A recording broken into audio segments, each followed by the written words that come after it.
नमस्कार, स्वागत है आप सभी का। मैं हूं आपके साथ लोकेंद्र त्यागी। बड़ी खबर के साथ शुरुआत कर रहे हैं बुलेटिन की। न्यूज स्टेट पर बोरवेल में गिरे तन्मय से जुड़ी अब तक की खबर बता दें आपको। तन्मय को बचाने के लिए रेस्क्यू ऑपरेशन जारी है। एनडीआरएफ और एसडीआरएफ रेस्क्यू ऑपरेशन में जुटी हैं। तन्मय को बोरवेल से निकालने की कोशिश जारी है। तन्मय के लिए दुआओं का दौर भी जारी है। बोरवेल के समानांतर एक गड्ढा खोदा गया है। तन्मय को बचाने के लिए न्यूज स्टेट की मुहिम जारी है। 45 घंटे से ज्यादा समय से रेस्क्यू ऑपरेशन चल रहा है। चट्टान और पानी से टनल बनाने में परेशानी आ रही है।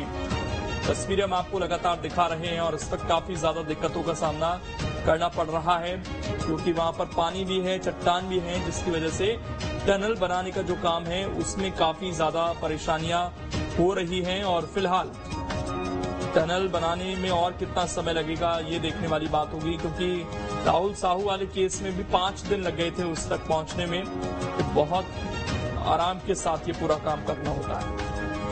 जितेंद्र हमारे साथ इस वक्त जुड़ गए हैं। जितेंद्र, सबसे पहले अपडेट दीजिए, अभी कहां तक ये पूरा ऑपरेशन पहुंचा है?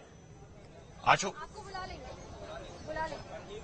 आप लोग देखिए, हम रेस्क्यू ऑपरेशन की बात करें तो अब जो टनल बनाने का काम है उसको शुरू किया जा रहा है, क्योंकि देखिए जिस घड़ी का इंतजार था कि कब जो टनल है उसको बनाया जाएगा, तो उससे टनल बनाने का जो काम है अब वो यहाँ पर शुरू किया जा रहा है। और जो पीछे की और अगर आप देखेंगे तो यहाँ पर जो टनल का जो काम है उसको लेकर जो एसडीआरएफ है, अब एसडीआरएफ ने जो पूरा मोर्चा है वो अपने हाथों में ले लिया है। यहाँ पर अगर आप देखेंगे तो लगातार जो उपकरण है वो भेजे जा रहे हैं ताकि जो टनल बनाने की प्रोसेस है उसको शुरू की जा सके। जाहिर सी बात है, ये वो तस्वीरें हैं जिसको लेकर लगातार जो इंतजार था वो किया जा रहा था एसडीआरएफ और एनडीआरएफ ने और होमगार्ड ने। अब इस पूरे ऑपरेशन की जो कमान है वो अपने हाथों में ले ली है।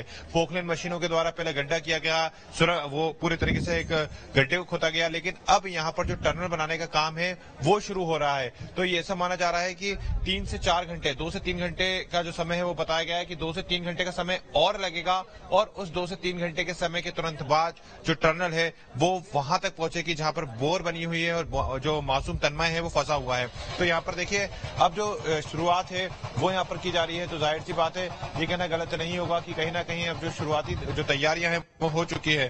तो क्योंकि देखिए पूरा देश यहाँ पर कहीं ना कहीं भगवान से कामना कर रहा है, लगातार यही बात जा रही है कि तन्मय सुरक्षित बाहर निकले, सकुशल बाहर निकले, और उसको लेकर पूरे देश के अंदर प्रार्थनाओं का दौर जारी है। और ऐसे में अब जो टनल बनाने का काम है वो यहाँ पर शुरू हो गया है। तो यहाँ पर अब बताया जा रहा है कि कुछ ही समय के बाद जो टनल है वो सीधे वहां तक पहुंचेगी जहां पर पूरी तरीके से जो बोरवेल है वो बनी हुई है। और जहां पर बोरवेल बनी हुई है वहां पर पहुंचने के बाद तन्मय को बाहर निकालने की जो प्रोसेस है वो की जाएगी। तो अपने आप में इस वक्त की ये बड़ी खबर है कि जो टनल बनाने का काम है वो शुरू हो चुका है। तो देखिए वो बैतूल से जहां से हम लगातार देख रहे थे कि आखिर अब आगे का प्रोसेस क्या रहेगी, मूवमेंट क्या रहेगा, तो वो जो मूवमेंट है अब यहाँ पर शुरू हो गया है। प्रशासन के जो अधिकारी हैं अब वो भी थोड़ी देर के लिए पीछे आए, क्योंकि एसडीआरएफ और एनडीआरएफ ने जो पूरा मोर्चा है वो अपने हाथों में ले लिया है।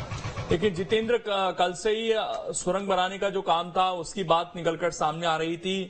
इतनी सारी दिक्कतें आ रही हैं, तो क्या अब ये माना जाए कि सुरंग बनाने में भी बहुत संभव है कि दिक्कतें आ सकती हैं? जिस तरह यहाँ पर पानी है, जिस तरीके से यहाँ पत्थर हैं, या सुरंग बनाने का काम तेजी से हो सकता है? बिल्कुल, देखिए थोड़ी परेशानी यहाँ पर जरूर आ सकती है, क्योंकि अगर हम पूरे बात करें जहाँ पर गड्ढा खोदा गया है वहां पर चट्टानें काफी ज्यादा जो परेशानी का कारण है वो बनी हुई है। और जितनी गहरी चट्टानें, जितनी बड़ी चट्टानें, उन चट्टानों को खोदकर सीधे सुरंग बनाने का एक जो टास्क है वो कहीं ना कहीं होमगार्ड, एसडीआरएफ और एनडीआरएफ के जो जवान है उनके हाथ में है। तो ऐसे में जब सुरंग बनाई जाएगी तो जाहिर सी बात है कि कहीं ना कहीं जो चट्टानें हैं वो दिक्कत जरूर पैदा करेंगी। इसके अलावा जो पानी है वो भी लगातार निकलता हुआ नजर आया, जिसको पंप के माध्यम से बार बार निकाला गया। लेकिन जिस प्रकार से यहाँ पर पत्थर जहाँ पर देखने को मिल रहे हैं, जो चट्टानें बीच में निकल कर आनी है, जिसके चलते जो दिक्कतें हो रही है वो कहीं ना कहीं सुरंग में भी परेशानी खड़ी कर सकती है। हालांकि यहाँ पर जो ये कितनी बड़ी सुरंग बनी है यहाँ से जितेंद्र, और कितना समय इसमें अनुमानित है? बिल्कुल, देखिए करीब 10 फीट की जो सुरंग है वो यहाँ पर बताई गई है कि जो 10 फीट की सुरंग है वो बनाई जाएगी। उस 10 फीट की सुरंग में देखिए अगर किसी प्रकार से चट्टानें आती हैं तो जाहिर सी बात है कि जो समय है वो काफी ज्यादा लग सकता है। और अगर यहाँ पर किसी प्रकार से उपकरणों के माध्यम से भी सुरंग को खोदा जाता है तो उस दौरान वाइब्रेशन होता है, और वाइब्रेशन के चलते कहीं जिस प्रकार से तन्मय यहाँ पर बीच में है वो थोड़ा सा और नीचे ना चला है, तो उन तमाम चीजों का ध्यान रखा जा रहा है। साथ ही जो गड्ढा है उसको खोदा जाएगा, तो यहाँ पर तमाम जो चीजें हैं वो देखी जा रही है। बिल्कुल। इसके अलावा किसी तरह का कोई अब हलचल बच्चे में दिखी है? इसको लेकर कोई अपडेट दिया गया है क्या वहां से जितेंद्र?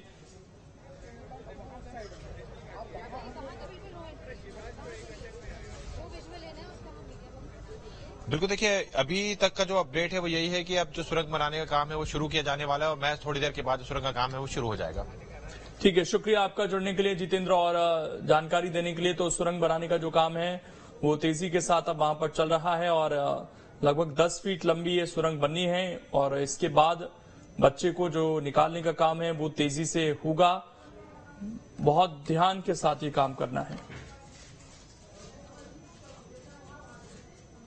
बैतूल में बोरवेल में गिरे हुए तन्मय को 45 घंटे से ज्यादा का समय बीत चुका है, लेकिन रेस्क्यू ऑपरेशन टीम को अभी तक सफलता नहीं मिली है।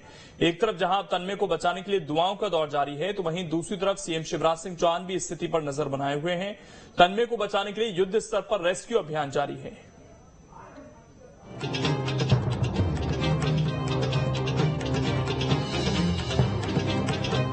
बैतूल के मांडवी गांव में 6 साल के मासूम तन्मय को बोरवेल में गिरे हुए कई घंटे बीत चुके हैं। बोर के समानांतर गड्ढा खोदने का काम जारी है, लेकिन लगातार पानी आने की वजह से गड्ढे की गहराई ज्यादा नहीं बढ़ाई जा सकी है। अब तक बोर के समानांतर 50 फीट गहराई तक गड्ढा खोदा जा सका है। रात भर हुई खुदाई का काम चलता रहा, जिसकी वजह से काफी मलबा इकट्ठा हो गया और सुबह इस मलबे को हटाने के बाद एक बार फिर एनडीआरएफ ने सुरंग बनाने का काम शुरू किया। बच्चा बोर में 38 फीट की गहराई पर फंसा है। एनडीआरएफ, एसडीआरएफ, होमगार्ड और स्थानीय प्रशासन की टीम रेस्क्यू में जुटी है। मंगलवार देर शाम से रेस्क्यू ऑपरेशन बैतूल जिले के मांडवी में चल रहा है। इन तस्वीरों में आप देख सकते हैं कि अभी भी जो गहराई है वहां तक पहुंचने के लिए जो प्रयास है वो किए जा रहे हैं। लगातार जो गड्ढा है वो खोदा जा रहा है, पर लगातार जो प्रयास किए जा रहे हैं मासूम तन्मय को बचाने के लिए, जाहिर सी बात है कि कहीं ना कहीं टीम ने जो एक प्लानिंग है वो तैयार की है, उसके चलते जो पूरी तरीके से जो गड्ढा है वो खोदा जा रहा है। इस बीच बच्चे की सलामती के लिए दुआएं भी की जा रही हैं। हर कोई तन्मय की एक झलक पाने के लिए बेताब है, लेकिन बीतते समय के साथ लोगों का सब्र भी टूट रहा है, जिसकी वजह से मौके पर टकटकी लगाए उस पल का इंतजार कर रहे हैं जब तन्मय बोरवेल से बाहर निकलेगा। रेस्क्यू ऑपरेशन की निगरानी कर रहे अधिकारियों के मुताबिक गड्ढे में बार बार पानी भर जाने की वजह से काम प्रभावित हो रहा है। चट्टाने यहाँ पर कहीं ना कहीं मुसीबत बन रही है, तो वही यहाँ पानी भी जिस प्रकार से नीचे निकल कर आ रहा है वो भी दिक्कतें खड़ी कर रहा है। अब ऐसे में ये देखना होगा कि आखिर कब तक जो ये रेस्क्यू ऑपरेशन है उसे पूरा किया जाता है और उस रेस्क्यू ऑपरेशन को पूरा करने के साथ ही यहाँ पर आखिर कब जो तन्मय है उसे बाहर निकाला जाता है। जानकारी के मुताबिक बच्चे तक पहुंचने के लिए 7 से 8 फीट सीधी सुरंग बनाई जा रही है। फिलहाल एनडीआरएफ की टीम रेस्क्यू ऑपरेशन ऑपरेट कर रही है। बैतूल से जितेंद्र शर्मा के साथ टीम न्यूज स्टेट। बैतूल में बोरवेल में फंसे मासूम तन्मय को बचाने के लिए लगातार